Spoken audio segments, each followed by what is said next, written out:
الله وكيل يا سيد، لما راحت لمرات الضابط وتوديها مشوار قالت لك ايه؟ الله وكيل ما تكذب. لان اول ما وصلت بتقول لي سلام عليكم، قلت لها عليكم السلام، بتقول راحت راكبه ازيك يا اسطى، قلت لها الله يخليك. عارفاك منين اصلا؟ كانت عارفاك منين؟ لسه بقى بتقول لي ازيك يا اسطى، قلت لها الله يسلمك يا حاج. قالت حاجه؟ ايوه.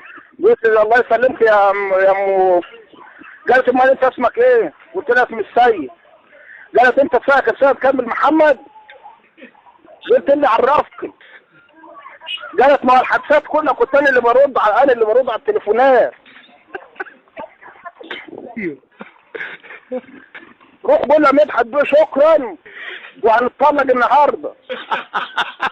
قول له شكرا يا عم عشان احنا في شويه اختلافات كده وبعتك على تخلص عليا. قول له شكرا وباذن الله اللي ده هنخلص. الله وكيل.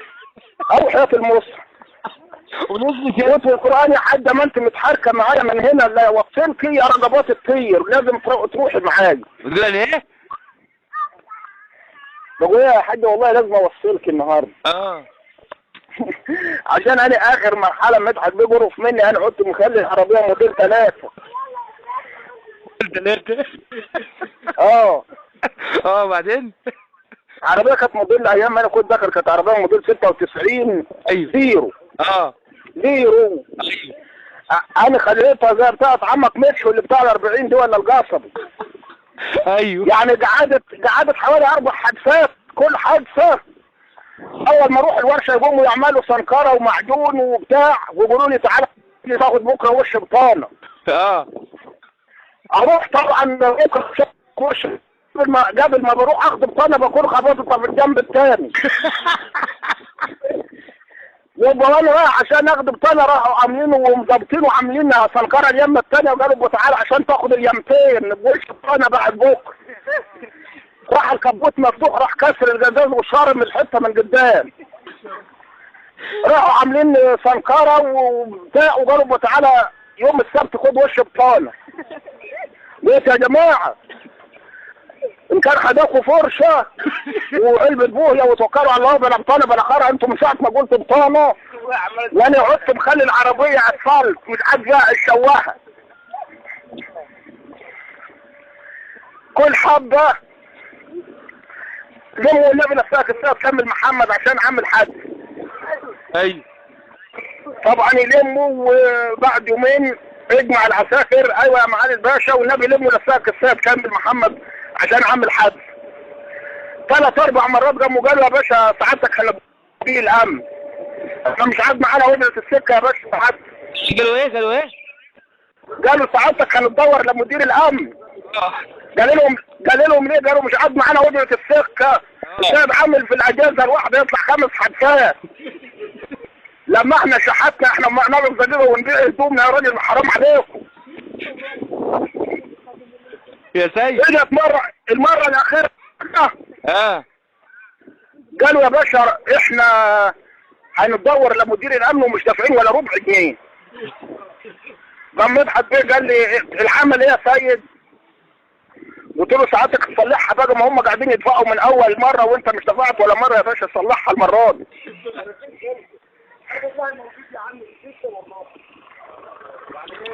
اتفضل ايه؟ ازيك يا عم السيد؟ ازيك يا عم السيد؟ ازيك يا عم محمد؟ هجيلك يا ابني هجيلك المغرب. انت خلصت كده المكتب كله راح في المكالمات، حرام عليك. اسمع انت كده اتكلمت حكر فين الضد يا راجل، حرام عليك. يلا هتقول لي البيت نزل عشان متعوضها مني من يمه تانية هيبقى ليلتنا طين اللي لازم. تقول لي نزل مش نزل عشان نتعوض المكالمه، والله ما ندافع غير زي ما احنا متفقين. عايز حاجه؟ ايوه يا سيد. ايوه يا بيه. يوم ما رحت امتحنوك في الاسواق الله وكلمه تحكي ايه اللي حصل؟ يوم ايه؟ ما رحت امتحن؟ ساعة ما الواد علمك على الرمل. ده هم قالوا اجمع السواقين في يمه والصناعيه. طيب لو ما جابش الكوره السواقين في يمه والصناعيه في يمه واللي مش عارفين حاجه علاوله في يمه. ايوه رحت انا واقف مع اللي مش عارفين حاجه، ماني والمصحف لا بسوق ولا صنايعي. قالوا السواقين والصناعيه العنبر بتاع السواقين هناك كده يناموا، واللي مش عارفين حاجه يجوا عشان هتروحوا تحجوا. قلت هو في حج هنا دي ولا ايه؟ قال ايوه لازم تطلعوا على جبل عرفات هنا وبتطلعوا عمره الاول يعني. قلت له طب ممكن سعادتك اجيب ابويا يعني تبقى خدمه يعني، اجيب ابويا مكاني والمصحف نفسه يحج. قالوا لا انت كل واحد هو العسكري لازم يحج بنفسه. طبعا ضبط اللي بيكلمنا مش في مخي ان هم بيهزروا ولا فيه هزار ولا كده. فضلوا واخديني لغايه ما وصلنا ادوارك اعلى من 10 ادوار. جبل يمكن 10 ادوار. جينا عند الجبل ده قال اعملوا صفين يا اولاد المتناكه. واتطهرنا طين النهارده. هو الحج هنا ولا ايه؟ قال هو هنا الشغل ماشي كده. قلت مش مشكله طالما بنعمل خير، مش مشكله يعني احنا بنحج مش مشكله. رحنا عاملين صفين، قال الصف القداماني يقعد والتاني يركب عليه. راح الصف القداماني قاعد ورحت انا راكب على الواد اللي قدامي، راح تجيب مجروح على الركبه في الرمل. طبعا انت بتطلع تزحف، اللي شايلك دي بيطلع تزحف لغايه ما تطلع على ظهر الجبل ده. الواد اللي معايا العيال كلها طلعت واحنا لسه مغروزين في الحصن. يا باشا سعادتك اشيله اني خدمه؟ قال لك لا لازم يشيلك. طب هو مش بيشيل ولا قادر يمشي. راحوا جايبين خرزانات زي اللي هي معقود دي. الخرزانه مع عجفه. على اخر ما في عزمه وخبط على ظهر الولا وخبط على ظهري، خبط على ظهر الولا وعلى طيزه وخبط على ظهري. طب اضربوا يا عم في اللي تحت عشان يمشي البليد اللي تحت ده، اضربوا وسيبوني انا راكب بس هعمل ايه؟ طبعا في الحاله ديت السلسله بتاعت ظهري عدت فيا والاسفلت واحد عدت نار حمر. اطلع وانزل مردغه واطلع وانزل مردغه، لما اني مش عود شايف راسي من رجلي النهار جرب يطلع. قلت له يا باشا، قال لي قلت له سعادتك مش عايز احج يا سعادتك. مش عايز اني سعادتك يعني في نيه كده مش حلوه ومش حلوه. قال مش براحتك يا ابني المتناك، اطلع روح طالع تاني لفوق وانشال وانحابط في الرمل. كده الفجر جرب يقدم. قلت له يا باشا، قال لي قلت له سعادتك انا سواق، ما انا بدي اروح انام بقى مع السواقين اللي نايمين بخانه فوق. قلت له سعادتك انا سواق، قلت اروح انام مع السواقين والصبح يفرجها ربنا بساعه دي اريح جسمي شويه. قال لي انت بتقول كده؟ قلت له بقول لك سعادتك انا سواق. قال لي انت سواق؟ قلت في القران سواق. ما انا اصلا انا ظهري مبطبش مش ينفع، لازم احلف له على المصحف. ما شاء الله ننزل الصاب هنا يا ولاد.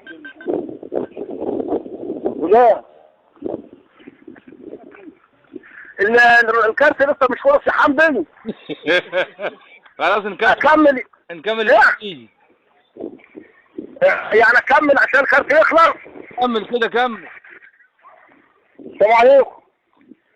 كمل. قال لي انت سواق؟ قال لي انت سواق؟ قلت له والمصحف يا باشا سواق. قال طب تعالى يا معلم طالما انت سواق. قال لي كنت بقول اجمع السواقين من امتى؟ قلت من العيش.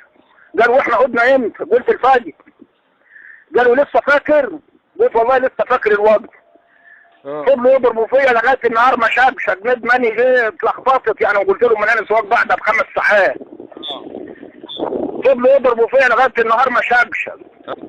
لا انا عدت عارف اقول ان انا مش سواق تاني، ولا انا عدت اقول ان انا سواق. قالوا روح يا ابن المتناكه في عنبر السواقين تجري نام. رحت رايح بدور على حته انام فيها، جسمي دايب من بعضه. جسمي دايب من بعضه من الضرب يعني. قاعد ادور على حته عشان انام فيها. لقيت بقول اجمع السواقين. قلت نهارنا فين ليه رايحين فين؟ قال عشان تمتحنوا السواقه. قلت تمتحنوا السواقه؟ يعني الطحنه هيشتغل تاني. انا لا بسوق ولا حزن، انا قلت اروح انام شويه لغايه النهار ما يطلع، والنهار طلع وهم بيضربوا فيا. رحت رايح، طبعا الضابط قاعد في الكابينه وعاملين صف، العسكري يروح راكب يطلع خطوه لقدام، يطلع خطوه لورا، يروح نازل كده. كده الدور فاضل قدامي نفرين. قلت للواد اللي قدامي ابني ازاي حرام عليكم؟ قال لي انت مش بتعرف تسوق؟ قلت لك ضاع وانت ارسم على الرامل بس، قول لي ازاي. راح راسم، قال لي الاولاني كده، الثاني كده، كذا كذا، حفظت اللي هو قال لي صم. تمام. اول ما يجي دوري رحت راكب الضابط، طبعا راكب جسمي كله بينتفض وبرتعش، جسمي مش متحمل ضارب مبض خند. يبقى رحت راكب، قال لي اطلع يا ابني. قلت له على فين سعادتك؟ قال فين سعادتك واحنا مسافرين؟ اطلع يا ابني خطوه قدام وخطوه ورا. رحت مد العربيه الاولاني وجيت اطلع تروح العربيه مباق. قال لي ها انت سواق هنا؟ قلت له هات القران سواق. قال طب اطلع. اجبت العربيه الاولانيه واجي اطلع، مش عارف الواد مش قال لي الحاجات حلوه ولا ايه، باين قال لي غلط.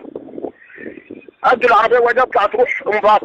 قال لي يا انت سواق؟ قلت يا باشا وحياه نور انا لما تطلع من عندي الام وهتمد العربيه الاولاني وده بنزيم على الاخر وحايش رجلي مره واحده، راحت العربيه في 3 ضباط ورا، راحت حطت ربع البرانيت على الروس كده من فوق. باينين على العربيه. مش عارف باينين. العربيه انا اديتها يا ولاد ورحت مزود ورحت حايش رجلي مره واحده، فضلت تتفحر وتحط ربع الضباط اللي ورا لما عمتهم، والاخر راحت فالة في الجبل. الضابط وقف يد رحت رازع رجلي على الفرامل، راحت العربيه واقفه، كاتم راح راسه مرجوعه في الجزاز اللي قدام كان هيخلعه. قال لي انت سواق يا ابن المتلاكه؟ دي الظابط اللي هو سيد. دي الظابط اللي قول راسه اتخبط في الازاز. دي الظابط اللي كان في مبارك يا عم، مش مدحت بيه، دي واحد غيره. يحكي لك كان راكب معاك؟ كان راكب معاك في العربيه؟ يا عم مش بقول لك الظابط قاعد ريحي بيقول لي اطلع يا ابني، بيمتحننا سواقه يعني. كان راكب معاك في العربيه؟ ما راكب وبيقول لي اطلع قدام خطوه وارجع لورا خطوه. كل ما اجي اطلع تروح العربيه مباطل. قال لي انت تقول مصحف سواق. اجي اطلع تروح العربيه مباطل. يا دي يا ابني المتلاكه انت سواق؟ قلت يا باشا وحد يقول عليها سواق. قال طب اطلع.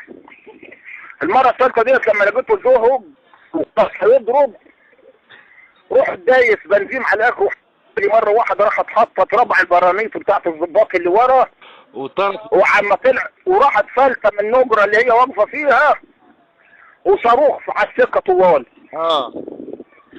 راح الضابط حاسب يد وقف روح دايس فرامل، راحت العربيه واقفه كاتم، راحت راسه مرجوعه في الجزاز. قال انت سواق يا ابن المتلاكه؟ وقلت وحسنه انا سواق. قال طب انت والقران لا كاتبك سواق عشان تفقد دفعه يا ابن المتلاكه، والله لا كاتبك سواق عشان تفقد دفعه وتروح في داهيه، يعني انت كنت تخلص عليا النهارده. انت يا ابن واد ايوه يا باشا. قال تعالى خد، راح جاي قال له اكتب ابن المتلاكه دي سواق. قال يا باشا هو سواق ده مش بيعرف يسوق. قال والقران سواق، اكتبوه سواق يا اولاد المتلاكه وحياه نور هو سواق. راحوا كاتبيني في الدوسيه سواق. اترحلت طبعا على فين؟ ايوه اترحلت على مبارك. رحت مبارك. قام اول ما رحنا طبعا شفنا الويل في مبارك. لما اترحلنا على العريش قام جابلنا قائد المعسكر، قال يا اولاد انا عارف ان انتوا اتبهدلتوا وتعبتوا خالص في مبارك، وهنا هتبقوا مبسوطين خالص معانا هنا. وفي لحمه وفي فاكهه وهتتعشوا ونبقى الصبح نتقابل مع بعض ونبقى نتكلم مع بعض. تمام. ربنا يكفيك شر المرض يا باشا، ونبص فين احسن من ابونا هنا. ده احنا هنا هنبقى مبسوطين قوي معاكم انتوا ناس وشكوا سمح وشكلكم حلوين خالص عن الناس السواد اللي في مبارك دي. قال طب ماشي روح تعالى في محل نتقابل. قلت له ماشي سعادتك. يا دوب الظابط فل لقيت الشوشيه ايدوكوا على راسكم يا اولاد المتناك. قلت ليه؟ قال تخبطه عنبر الاكل يا اولاد المره الثانيه. يا ولاد المرة الزانية. اه قلت ها هو الشاويش ده كان معانا في مبارك ولا ايه؟ ولسه هو نفس الكلام. قلت له سعادتك مش عايز اتعشى سعادتك. ايوه جا روح معاهم تنطيط وتعالى معاهم تنطيط ومش تتعشى. اه انت حر. قلت لك لا نروح التنطيط وكده هتعشى، ماني مش هقطم ظهري بقى في الروحه والجيه، نروح تتعشى. اه عم اتعشينا وجينا. عم اتعشينا وجينا جاروا عمالوا صفين يا اولاد المتنكه في رحنا عاملين صفين. اه يجوا بقى الشواشيه اتلموا علينا. ماشي. اه امال انت منين يالا؟ قلت لهم الشرقيه سعادتك. على اخر ما في عزمه وراح رازق قلم مش بتجيب رجاله يا ابن المتناك. قلت يا نهار اسود. طبعا وشي حصر رقباتي وش وبعضه من القلم الراجل الدولي ده. اه يا دوب واحد غيره. انت منين يالا؟ قلت يا عم هو لسه جاي لي. قلت له انا من الشرقيه. قال مش بتجيب رجاله. وراح لف القلم الثاني. الثالث جاي ورا. انت منين؟ قلت انا من مصر. قال مش بتجيب رجاله. وراح رافع القلم. الرابع انت منين؟ قلت انا من منيا القمح. مش بتجيب رجاله. الخامس انت منين؟ قلت اضربوا عن دينكم. انا قاعد اجيب لكم بلاد بعيده واقول مره يمكن انتوا كارهين بتاعوت الشرقيه. انتوا بتضربوا في جميع الجبهات حرام عليكم. كل ما واحد يجي انت منين يا تقول في القران ما نجاي لا كده هنضرب. شوف انت بتضرب في المهم يعني الكارت خلص ولا في بدري؟ انت كده طبعا البيضه هناك 5 جنيه. لا ده البيض انا كده مش جايب لك بيض. عارف ليه؟ ايوه عشان انت وقعت في مصحف واحد جبت لك بيض النهارده يمكن تحاسبني عليه الخطونه ب 5 جنيه على اللي انت شفته معايا الوضع. والله ما ليه بركه الا انت يا سيد. يعني مش المكالمات ديت مش اللي ده وضع. معايا رصيد مجاني يا مجاني ايه يا عم؟ انت بتكلمني من 011 على 010. تصدق يخرب بيتك يا سيد. ما انا بقول لك يا عم سيبك من البيض بقى النهارده والنبي. اصل انت شكلك هيعجز معايا والمصحف كده. لا يا اخي هات البيض مزنوق ولا عايز ايه؟ مش هنزل. انا مش منزل فلوس. والله ما هتنزل فلوس يا سيد اللي انت عاوزه. طيب ماشي بالله ما تغيب عليا. عندك وصفات طالعه بس. ماشي باذن الله المغرب كده بعد المغرب هتلاقيني عندك. ماشي يابا ماشي يابا. ماشي يا عسل. سلام. انت منين؟ سلام. ايه؟ انت منين؟ من مني الجمح. يلا سلام. سلام.